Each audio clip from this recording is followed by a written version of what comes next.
Hi, everyone. Welcome to today's Todd Talk. I am Todd Marshall Hernsberger, the host here of this podcast, and we talk about all things leadership, the good, the bad, and the ugly. And of course, there's a lot of ugliness in leadership, but there's also a lot of great things in leadership as well. So I am happy to have on with me a very special guest, someone that I work directly with, and we've been on the pastoral team together for quite a few years, and that is my great friend, Pastor Josh Giere. Welcome, Josh. Glad you're here. I am glad to be here. I hope I don't resemble too much of the dysfunctional part of your Oh, of no, your no, no, no, brother. You are actually one of the most functional leaders that I've come across, and I'm not Oh, saying that to butter your biscuits, my friend. It really is true. I appreciate that. Yes, Oh man. actually, all the church pastoral staff at this church, which is the church I attend currently, I was on the pastoral team in the past with them, and everybody on this team is fabulous. So I have nothing but great news. Some of you have asked me when I wrote the book, The Dysfunctional Leader, were you all in it or any of your stories? And I'm just happy to tell you, none of you are in it. You are all going to be in my other book coming up called The Functional Leader. So Ah. congratulations, you've made that book. Although your names won't be mentioned, but stories might be told. But anyway, you're good. You're good. Cool. So today, I want to talk about a subject that really you and I resonate with. And that's on the subject of leading from the second seat or leading from a second chair or maybe Yes. even leading from a second position where we're not the main senior authority or leader in an organization. Now, you have been at this church on staff for 20 plus years, right? Yeah, 23 or so. And I've pastored 20 plus years, and I was on staff here for several years where we are currently now. And you and I have both led a majority, if you've led all of your ministry years as a second chair person, not in the main seat of a senior pastor. I Right. have been senior pastor for 5 years of my journey, but a majority of my 20 plus years has been in a seat like yours where I was in a supporting role of a lead pastor. And some people look down on that when it comes Mhm. to leadership positions. Some people think, Yeah. yeah. So kind of talk about this dynamic of not really having a desire to be in a lead senior role, even though you could do it. Well, I'm confident that you think that I can do it, first of all. That I makes me know you feel good. can. I know you No, well. half the time I don't know if I can, but uh, I think it's our culture here in America. I grew up in Africa as a missionary kid, and the culture there was just different in so many ways, but every place has got a culture. And one thing I've noticed about the US culture is we are supposed to strive for the top.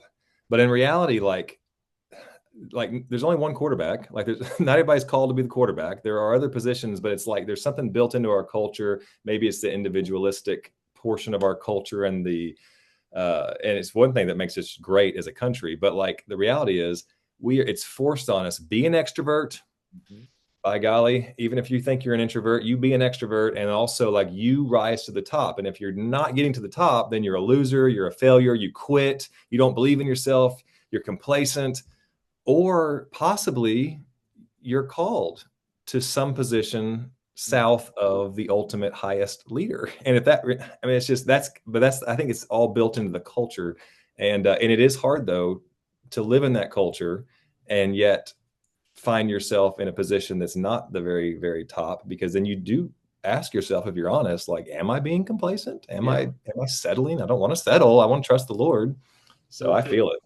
So what you said resonates with me so much because my strength is in that second seat chair, being a support to a senior leader. And I have felt guilt for years because Mhm. I was okay going to the top. I've been at the top of an organization, but I felt more comfortable being in the roles that you and I have served in. And I'm just telling you, the culture that says, well, I'm going to use these ministry steps to be a stepping stone to get to the top, which a majority probably of leaders want to get to that top Mhm. level. But there are a minority of us who are confident enough to say, we work better in Mm, this supporting role. And yeah. so you've been working in this at this church for 20 plus years.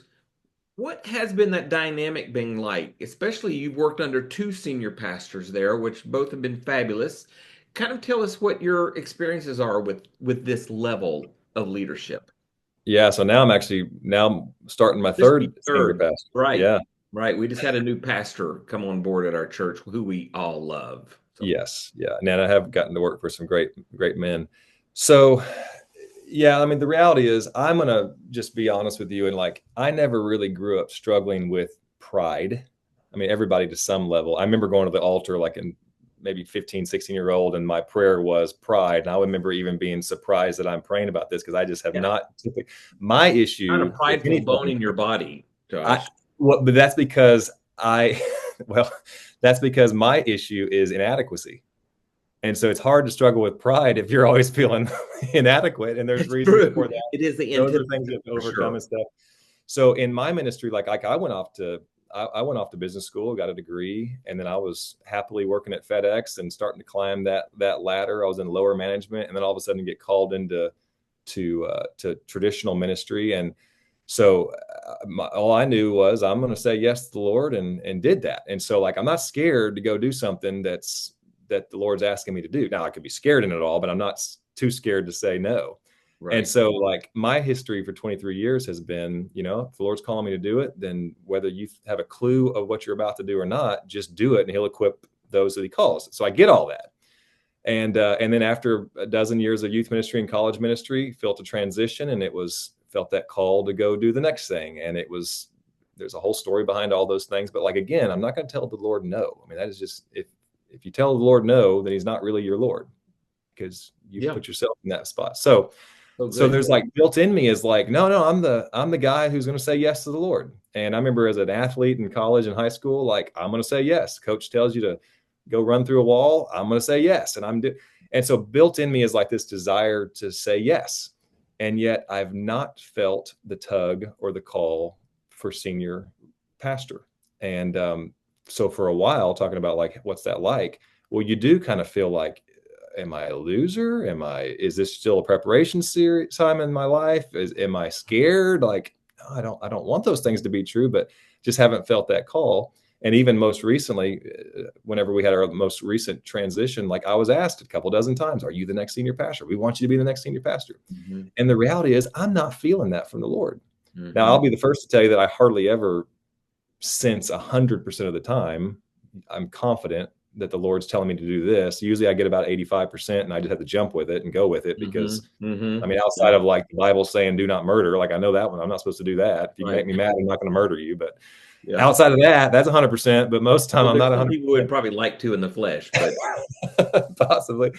So, so I I remember telling one person, it finally made sense to me. And I just said, you know what?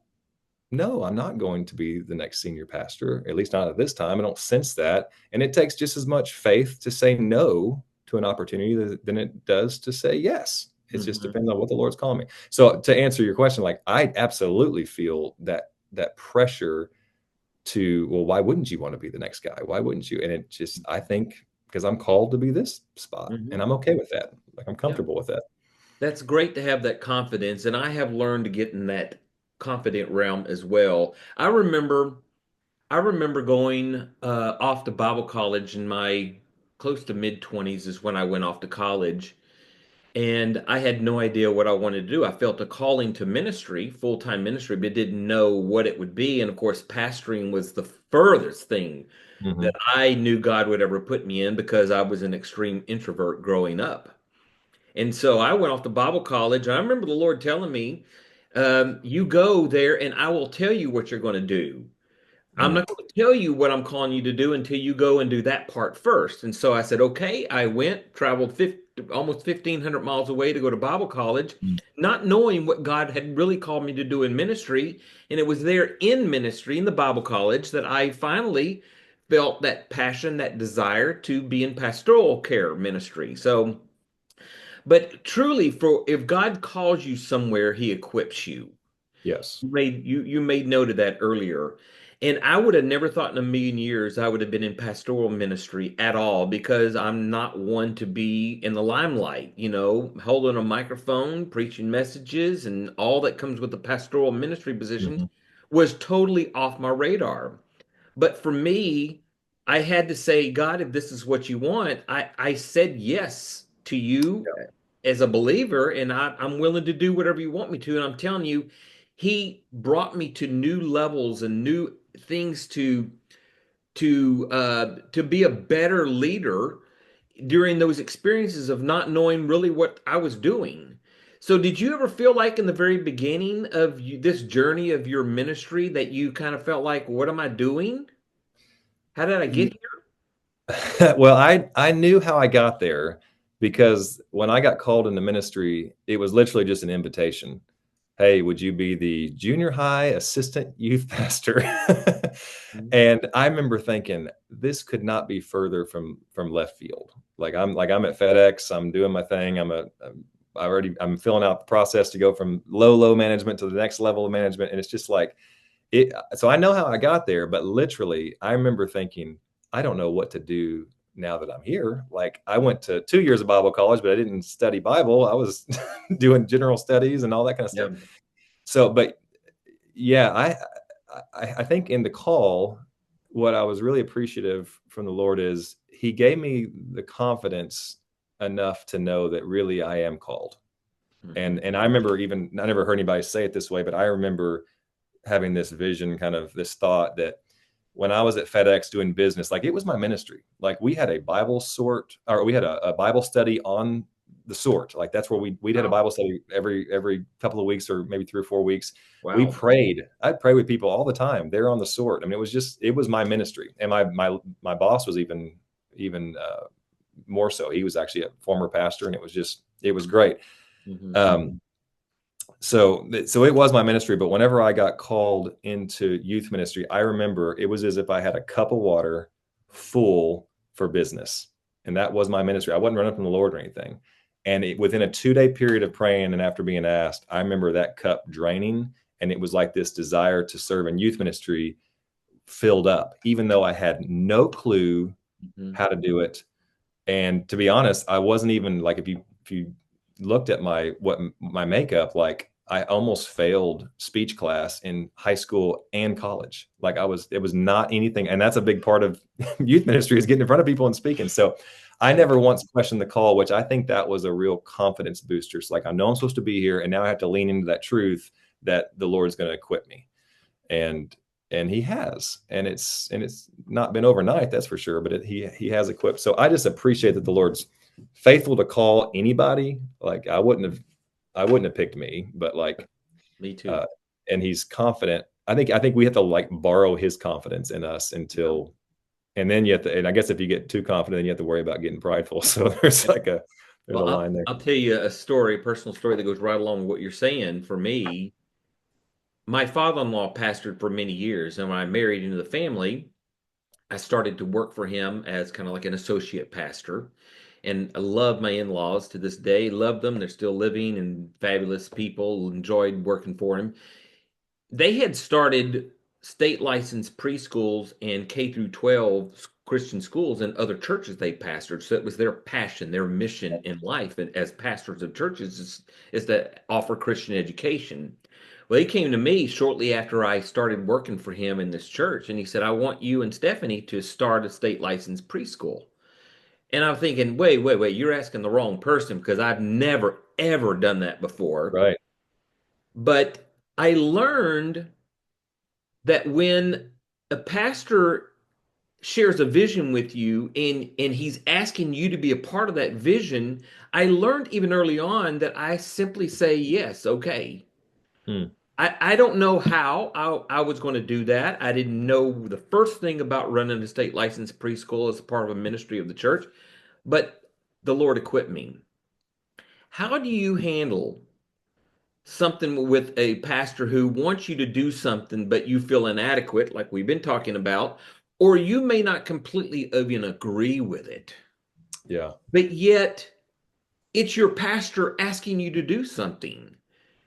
It's not, and it's not unethical. It's not unbiblical. It's nothing criminal, anything like that. It's just something you just don't know why he's asking you to do that. How have you dealt with those circumstances? Yeah, that's a good question. So one thing I think of is when you're leading from the second chair, and the second chair, by the way, is not just the vice president or the assist, like the next in line. Really, there's a lot of second chairs. So there's way more need for this kind of conversation because there's so many second chairs for every one leader, That first is chair, so like the true. youth pastor, the children's pastor. I mean, there's lots of us. Right. One thing I get, and I assume other people get the same feeling, is as a person that is confident in my place in the second chair, I get a sincere, genuine joy from serving my leader. Hmm. And so, for instance, I have said yes to doing funerals back when I wasn't comfortable with funerals, and I am now. I love funerals. I actually love funerals, I believe, more than weddings now because the Wow. families are Yeah. just ready to Yeah. receive, and it's just I Yeah. don't like the situation, but Right. Yeah. I remember saying yes to doing a funeral because I knew that got that funeral off my pastor's to-do list. I remember saying yes to teaching a class that I didn't want to teach a class or wasn't interested in, but I was going to go learn. I remember teaching a specific class because I knew that needed to come off of my pastor's list. And so I think as much as you might say, oh, well, you don't really want to do that. But one thing I do want to do, and it's really high on my list, is I want to be a weight bearer and I want to take something off of my pastor's list. So even if I don't want to go do that activity, higher than that on my list is I want to be a blessing and a weight bearer for my pastor. And so that actually trumps typically Hmm. that lower request. So I think it's just a joy to do that. Now I'm assuming high level leaders don't feel that because they are needing to push to the top. But maybe for us, for me, second chair kind of guys, maybe that's built in from the Lord. And maybe that's one of the things that propel us and move us forward. Yeah. And again, we're sharing stories here, and for me, I found joy in helping my pastor fulfill the vision of the local church because he was the man of God that was chosen by God to have the vision and the mission and the vision and the passion for the church. And Yes.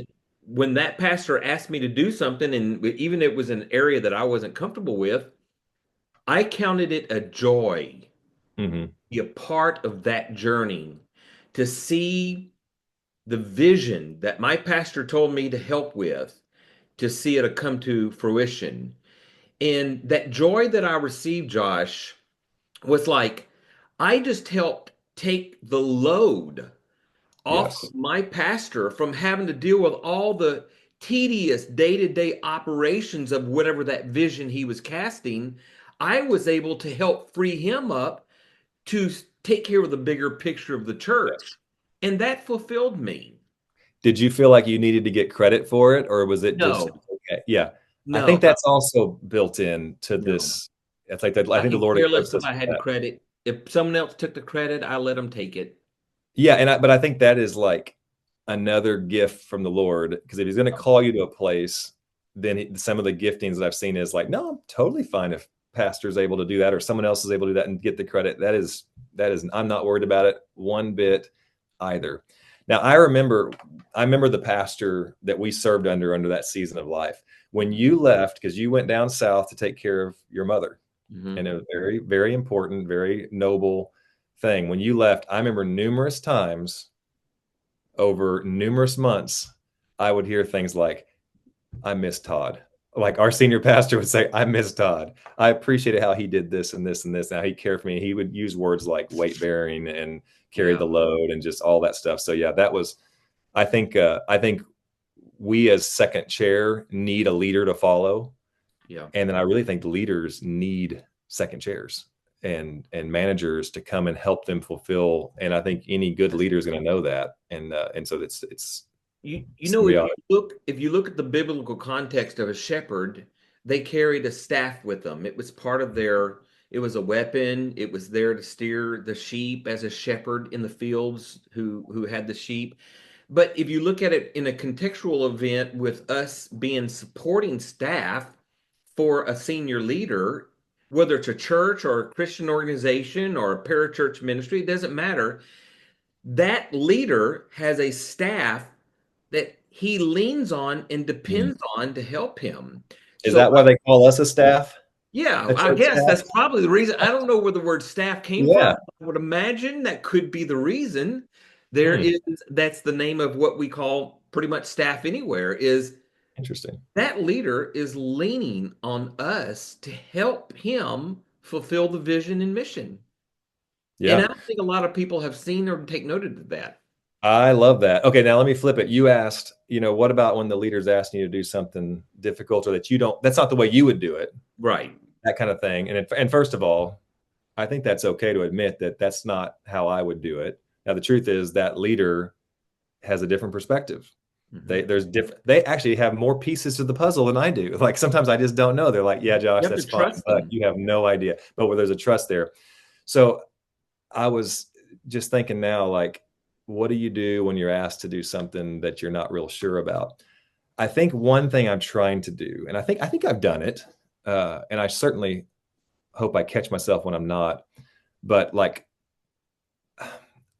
I think one thing I like to do is go to that leader in private if I have an issue with it. I want to publicly support them. I want to publicly, be loyal, but it is okay because I'm my own man. I'm not just a yes man. I should have the right to go to that leader privately and say, "Hey, That's good. explain to me this one. I don't really like this. I don't like it." But that needs to be typically more private, one-on-one, and he's typically not threatened by that.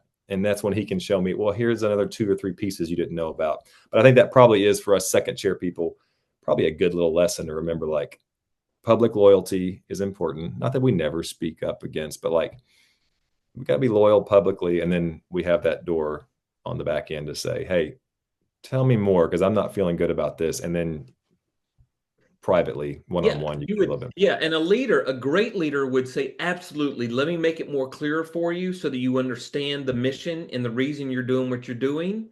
And if they explain it well enough, then that should be enough for us to say, okay, got it. We may not still understand it a full 100%. We still may not agree with the strategy full 100%.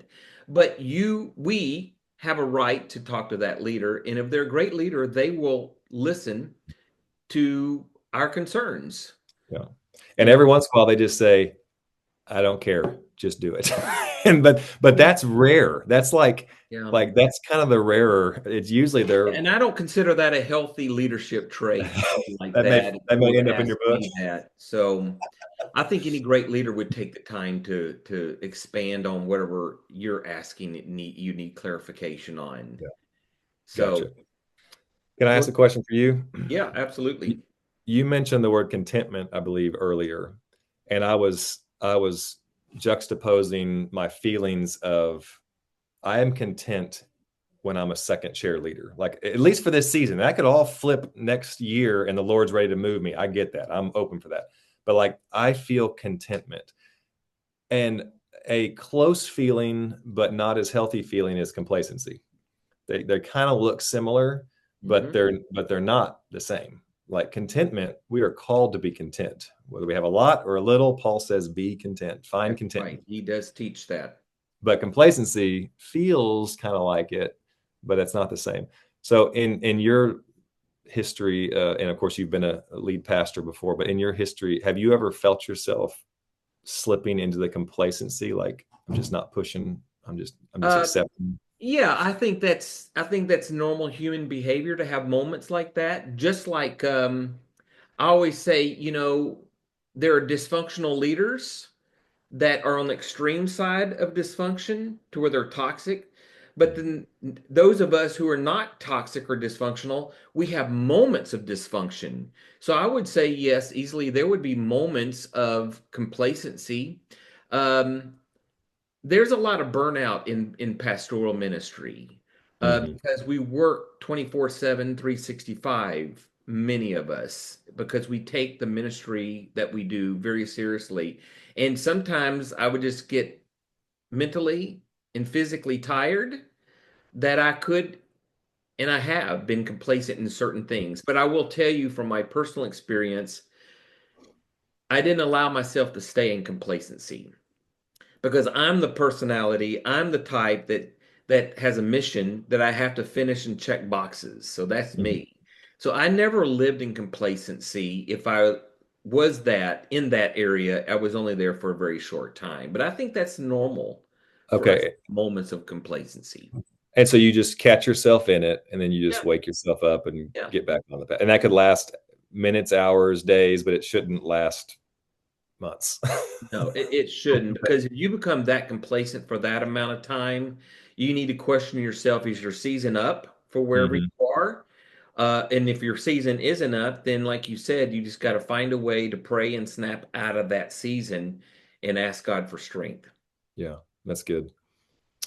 Yeah. So competency, or sorry, contentment and complacency. Yeah. There's a difference. Yeah.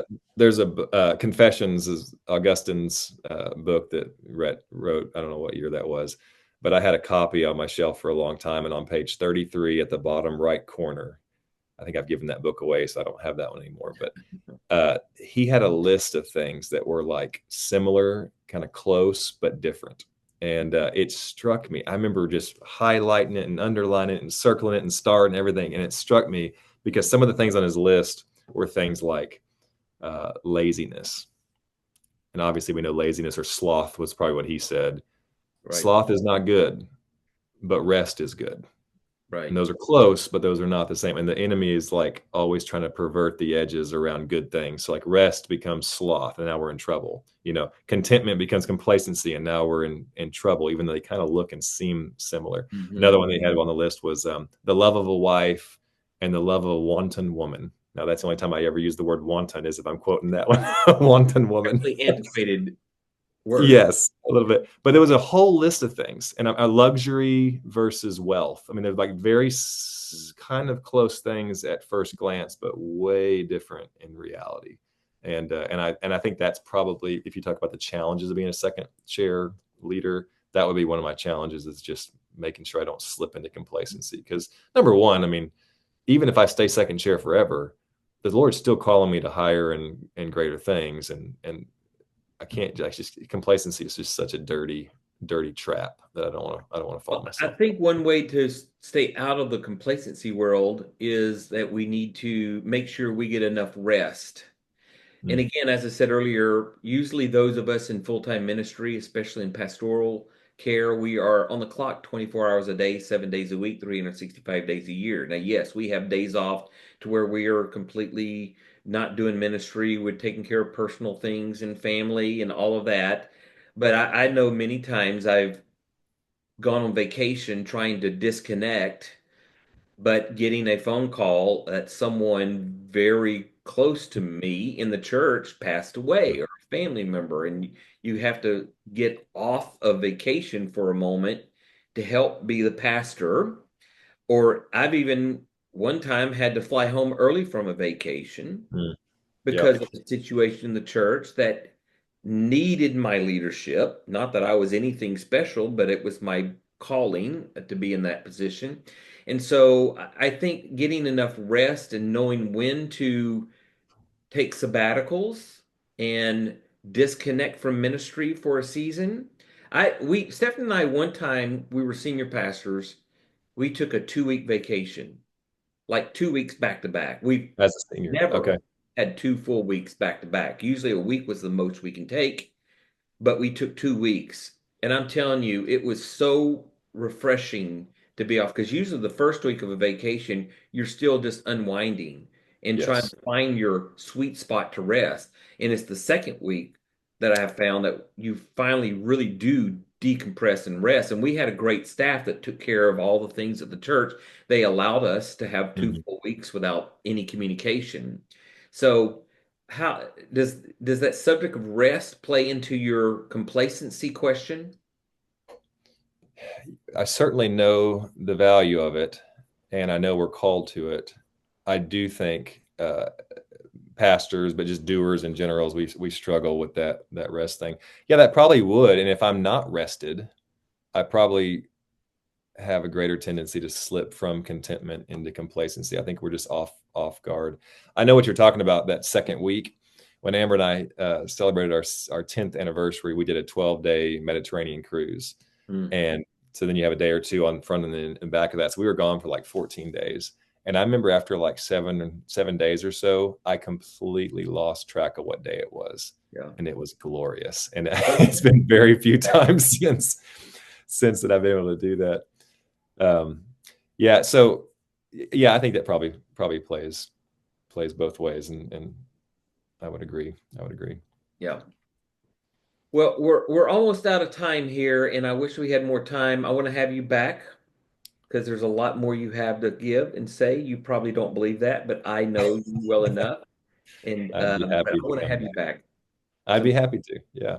All right. One last question for you then. okay. Self-awareness. Yep. Just being aware of who we are, what our skills are, whatever. I think this second chair thing, I've seen a lot of people really push hard past their competencies into areas because they feel the pressure to lead, or they feel like maybe they have the ego to lead. I'm not really sure, probably person for person, obviously. But I think sometimes just a little bit of self-awareness. That's not me. That doesn't mean I'm limiting God. That doesn't mean I don't believe that he can do greater things with me. I'm all for that. I'll say yes. But also just having a self-awareness that like Oh, good. the next level is not necessarily where you should be. Like we all have this ability to be promoted beyond our competency. And I don't really want to be there either. I don't think that's going to glorify the Lord either. So with self-awareness, where's the line between, okay, I'm being self-aware and now I'm just maybe slipping into complacency, or maybe just not believing in myself or not believing in the Lord. I mean, like self-awareness, I think is a good thing, but also that could be an Yeah. excuse to not press. Well, there's a fine line, obviously, but even in all of my academic studies, especially my strength in my academic studies are leaning towards leadership principles that they talk about in academic studies so much, the word self-awareness. They Okay. have drilled that into us of being aware of what kind of leader we are, be aware of our strengths, be aware of our weaknesses, be aware of where we're going, be aware of where we should not be going. That self-awareness without having to have someone tell you, but you realize it on your own, what a gift. Mm-hmm. Gift. But we have to be intentional to be self-aware. There are a lot of leaders out there who are not self-aware of how unhealthy their leadership traits and behaviors are. And if you're not self-aware, you're setting yourself up for failure, in my opinion. That's good. I did not study that very much. Like when I Yeah. went through my degrees, we didn't talk about self-awareness. I think that's probably a conversation that you'll be having in your books and stuff, but I'm very interested as a reader to learn more about that, and then how to do it in a godly way, Mhm. and not, that you could easily spin off and think too highly or not highly enough about yourself, and that doesn't please the Lord. But that's an interesting topic. My greatest source of self-awareness outside of myself is usually my wife. She will just straight up tell me, Yeah. honey, you can do Why? that. You can do it. Go do it. You Yeah. can do that. Or Okay. Yeah. baby, Yeah. don't do that. Be So aware. true. So, Same with Stephanie and yeah. me. And Yeah. believe me, it's been the opposite to where my wife would say, are you aware that you're doing this? Are you aware that you said that? Yes. I'm thinking, I was not aware of that, but thank Yep. you.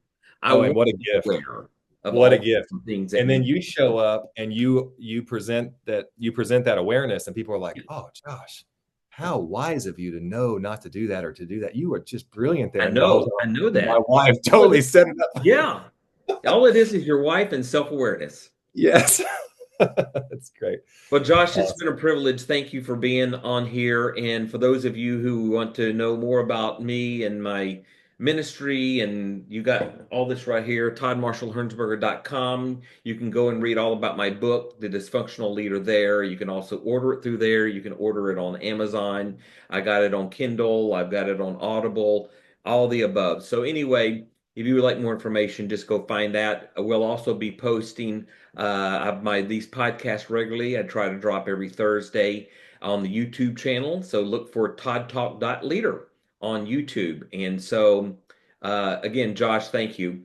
Hey, And my pleasure. And I love the fact that, if leadership is a two-sided coin, it seems like the majority of the conversation is on being a good leader. And I love the fact that you're flipping that over and really focusing like some serious time on the other side. And it's kind of refreshing. So I've enjoyed reading your book, and several places I've just marked it up, and So just fantastic. Keep it up. I believe it's a calling God has put me into to help identify what an unhealthy leader looks like. And the more we shed light on the subject, the more we can help steer leaders in the right direction to where they want and desire to become good leaders because they are not self-aware enough Mm. to know that they need to become better. So it's I just a love it. mission that God's called me on. So appreciate your love and support, my friend.